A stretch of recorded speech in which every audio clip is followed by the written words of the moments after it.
जय हिंद दोस्तों। देखिए, एक क्वेश्चन जब हम सिलेबस डिस्कस कर रहे थे तो हमने वहाँ पे जो कैरेक्टरिस्टिक्स थी उसमें ये बताया था कि फॉर्म ऑफ गवर्नमेंट क्या होती है। तो इस फॉर्म ऑफ गवर्नमेंट का मतलब ये है कि दो तरह की सरकारें बेसिकली अब जो भी कॉन्स्टिट्यूशन हैं वो दो तरह के सरकारों को प्रावधान करते हैं। एक पार्लियामेंट्री जिसको संसदीय व्यवस्था कहते हैं और दूसरी प्रेसिडेंशियल जिसको अध्यक्षात्मक या राष्ट्रपतीय प्रणाली कह सकते हैं। ठीक है, इसमें होता क्या है पहले इस बात को समझ लेते हैं कि पार्लियामेंट्री और अध्यक्षात्मक में क्या है। तो बेसिकली सरकार का मतलब ये है कि जो आपके देश की व्यवस्था है, जो प्रशासन है वो कैसे चलेगा, या तो इस सिस्टम के हिसाब से चलाया जाएगा, सरकार इस सिस्टम से चुनी जाएगी, या इस जो प्रेसिडेंशियल सिस्टम है इस सिस्टम से चलेगी। तो अब होता क्या है, देखिए एक चीज़ समझ लीजिए, हमने आपको ये बताया है कि आपका जो पार्लियामेंट होता है ये मिलके बनता है किससे? राज्यसभा, लोकसभा और प्रेसिडेंट। ठीक है, लोकसभा जो होता है लोअर हाउस होता है, यहाँ से जनता सीधे अपने मेंबर्स को चुनती है और ये लोकसभा में जाते हैं। इस लोकसभा में जिसके पास मेजॉरिटी होती है वो सरकार चलाता है। इतनी बात समझ में आ रही है? तो अब जो सरकार चलाएगा, मान लीजिए इनके पास 300 हैं और इनके पास 245 हैं, तो जिनके पास 300 मेंबर हैं, मेंबर ऑफ पार्लियामेंट हैं, लेजिस्लेचर हैं, वो सरकार चलाएंगे। तो पार्लियामेंट्री में क्या होता है कि यहाँ पर जो कॉन्स्टिट्यूशनल हेड है, और कॉन्स्टिट्यूशनल हेड जो होते हैं हमारे प्रेसिडेंट महोदय होते हैं। प्रेसिडेंट महोदय कॉन्स्टिट्यूशनल हेड होते हैं, लेकिन इनके पास रियल पावर नहीं होती। जो संसदीय सरकार होती है उसमें रियल पावर प्रेसिडेंट के पास नहीं होती, बल्कि किसके पास होती है?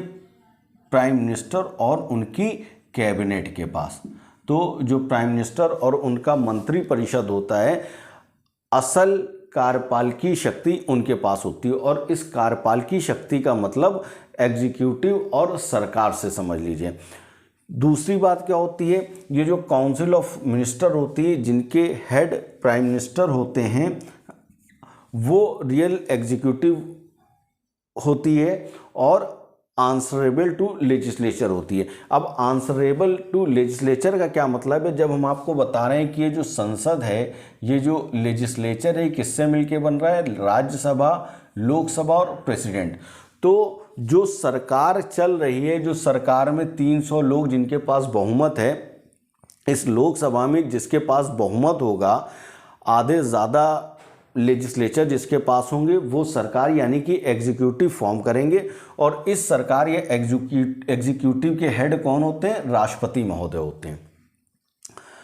ये सरकार लोकसभा के प्रति उत्तरदायी होती है। इसका मतलब ये होता है कि अगर कोई पॉलिसी मैटर है, कोई नीति से संबंधित मामला है, और अगर सरकार को यहाँ पे लोकसभा में समर्थन नहीं रह गया, तो इसका मतलब ये हो गया कि ये सरकार अब सरकार नहीं रह गई और इनको अपना रेजिग्नेशन देना पड़ेगा, इनको त्यागपत्र देना पड़ेगा, और ये कहीं ना कहीं सामूहिक रूप से इस्तीफा कह लीजिए या सरकार चला जाना कह लीजिए, वो होगा। तो मोटी सी बात ये है कि अगर आपके पास इस लोकसभा में बहुमत नहीं है तो इसका मतलब अब आपको सरकार चलाने का हक भी नहीं है। दो बातें समझ में आ गई। तो क्या समझ में आया कि ये जो सरकार जो एग्जीक्यूटिव होती है, या ये जो आपकी काउंसिल ऑफ मिनिस्टर होती है, लोकसभा के प्रति उत्तरदायी होती है। लोकसभा लेजिस्लेचर का एक हिस्सा है, क्योंकि राज्यसभा और लोकसभा, यहाँ पे लोकसभा में आधे मेंबर जिसके पास होंगे वो सरकार चलाएगा, उसी की काउंसिल ऑफ मिनिस्टर होगी, उन्हीं का ही जो प्राइम मिनिस्टर होंगे वो यहाँ के इस जगह लोकसभा के होंगे, और इनको अपने सारे फैसलों को कहीं ना कहीं इस लोकसभा से समर्थन हासिल करना होगा।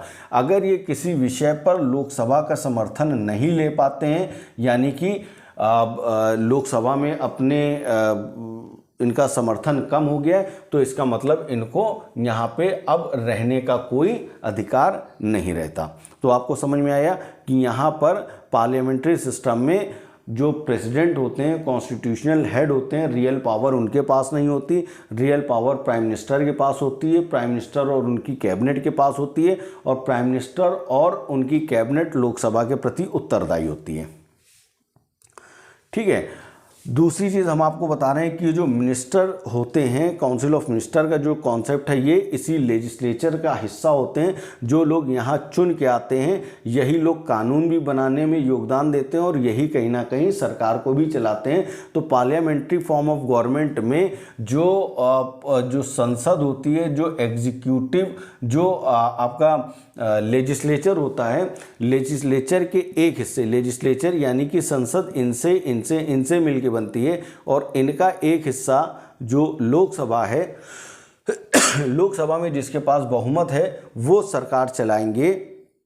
और इस तरह से अगर देखा जाए तो ये जो एग्जीक्यूटिव बनती है, कहीं ना कहीं इन्हीं लेजिस्लेचर्स से मिलके बनती है, जबकि ये बात वहाँ पे नहीं है, अभी हम बताएंगे आपको ये बता चुके हैं। प्राइम मिनिस्टर जो होते हैं वो रियल हेड होते हैं, और अगर जब सरकार गिरती है तो इसका मतलब सारे के सारे मंत्री अपना त्यागपत्र देते हैं। अब देखिए प्रेसिडेंशियल फॉर्म ऑफ गवर्नमेंट में क्या होता है, और प्रेसिडेंशियल फॉर्म ऑफ गवर्नमेंट का मतलब देश की शासन व्यवस्था के चलाए जाने का जो दूसरा तरीका है वो अध्यक्षात्मक या राष्ट्रपति शासन प्रणाली होती है। इसमें राष्ट्रपति महोदय जो होते हैं, ये देखिए पहली भी चीज़ तो ये समझ लीजिए, ये जो पार्लियामेंट्री सिस्टम है ये कहाँ पे है, ब्रिटेन में और इंडिया में। ठीक है, इसको ये समझ लेते हैं। ये जो अध्यक्षात्मक वाली है वो यूएसए में है। आपने देखा होगा कि वहाँ पे डायरेक्ट प्रेसिडेंट के इलेक्शन होते हैं। प्रेसिडेंट के इलेक्शन का तरीका बताएंगे हम, लेकिन अभी इतना ही समझ लीजिए। ठीक है, ये जो प्रेसिडेंट होते हैं ये रियल होते हैं। हमारे यहाँ जो प्रेसिडेंट यानी कि जो राष्ट्रपति महोदय होते हैं ये रियल हेड नहीं होते हैं, क्योंकि कॉन्स्टिट्यूशन में प्रोविज़न है कि राष्ट्रपति महोदय अपने विवेक से काम नहीं करते, बल्कि मंत्रिपरिषद की सलाह पर काम करते हैं, काउंसिल ऑफ मिनिस्टर की सलाह पे काम करते हैं। और ये काउंसिल ऑफ मिनिस्टर जो होते हैं इनके हेड कौन होते हैं, प्राइम मिनिस्टर जी होते हैं। और प्राइम मिनिस्टर जी और मंत्रिपरिषद मिलके राष्ट्रपति महोदय को सलाह देती है। राष्ट्रपति महोदय ऐसी सलाह के हिसाब से काम करने के लिए बाध्य हैं, मोटी सी बात ये। अब इसलिए राष्ट्रपति महोदय अपने विवेक से कोई काम नहीं करते, इसलिए संसदीय व्यवस्था में राष्ट्रपति महोदय को नाम मात्र का प्रधान कहा जाता है। और एक्चुअल एग्जीक्यूटिव पावर किसके पास होती है, एक्चुअल एग्जीक्यूटिव पावर ये आपके मंत्रिपरिषद जिसके हेड प्राइम मिनिस्टर होते हैं उनके पास होती है। जबकि राष्ट्रपति वाले में क्या होता है, राष्ट्रपति वाले में रियल हेड जो होते हैं वो राष्ट्रपति महोदय ही होते हैं। यानी कि अमेरिका में जो बाइडेन जो हैं वो असल में एग्जीक्यूटिव हेड हैं। हमारे यहाँ मोदी जी असल एग्जीक्यूटिव हेड हैं। देखा जाए तो कहने के लिए प्रेसिडेंट महोदय हैं, लेकिन असल में सारे आदेश इन्हीं के होते हैं। जो मोदी जी प्रेसिडेंट महोदय कहेंगी वही प्रेसिडेंट महोदय कहीं ना कहीं करेंगी। इतनी मोटी बात समझ लीजिए। ठीक है, अब जैसे हमने आपको बताया था कि हमारे यहाँ जो काउंसिल ऑफ मिनिस्टर होती है वो लोकसभा के प्रति उत्तरदायी होती है। यहाँ की जो मिनिस्टर्स होते हैं वो लेजिस्लेचर के लिए उत्तरदायी नहीं होते, रिस्पॉन्सिबल नहीं होते। क्यों नहीं होते, क्योंकि इनके यहाँ जो लेजिस्लेचर, एग्जीक्यूटिव और जुडिशरी तीनों अलग अलग हैं।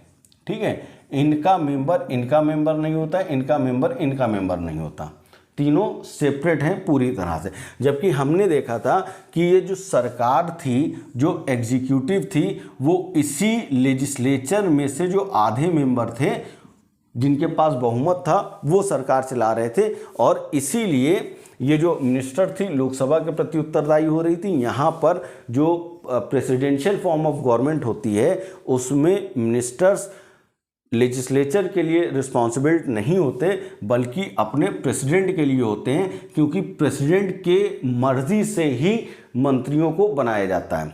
ठीक है, प्रेसिडेंट महोदय, जो प्रेसिडेंशियल सिस्टम होता है उसमें प्रेसिडेंट महोदय को पूरी छूट होती है, वो जिस व्यक्ति को चाहे मंत्री बना सकते हैं। और इसलिए इस सिस्टम का एक फ़ायदा ये होता है कि जिसको कहते हैं बेस्ट टैलेंट, राष्ट्रपति किसी भी ऐसे व्यक्ति को जो उनकी नज़र में उस डिपार्टमेंट के लिए बेस्ट होगा उसको चुन सकते हैं। हमारे यहाँ क्या नियम होता है, हमारे यहाँ नियम ये होता है इस पार्लियामेंट्री फॉर्म ऑफ गवर्नमेंट में कि आपको अपना मंत्री उसी व्यक्ति को बनाना होगा जो इस लोकसभा या राज्यसभा का सदस्य हो। और बहुत से बहुत अगर मान लीजिए किसी एक व्यक्ति जो मंत्री बनाए जाते समय सदन का मेंबर नहीं है, तो 6 महीने में इनको मंत्री मतलब सदन में चुन के आ जाना चाहिए, चाहे राज्यसभा में आ जाए चाहे लोकसभा में आ जाए। यहाँ पर ऐसी कोई मैंडेटरी कोई प्रोविज़न नहीं है ये कह लीजिए, और राष्ट्रपति महोदय जिसको चाहें उसको चुन सकते हैं। ठीक है, दूसरी चीज़ ये होती है कि हमारे यहाँ जो पार्लियामेंट्री जो सिस्टम होता है उसमें सरकार या एग्जीक्यूटिव या प्राइम मिनिस्टर तब तक प्राइम मिनिस्टर बने रहते हैं जब तक उनका लोकसभा में बहुमत होता है।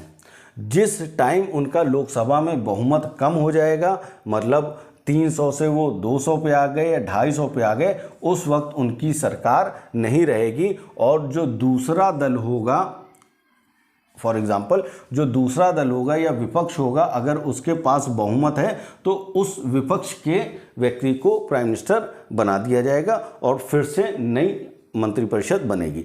लेकिन प्रेसिडेंशियल फॉर्म ऑफ गवर्नमेंट में ऐसा कुछ नहीं होता।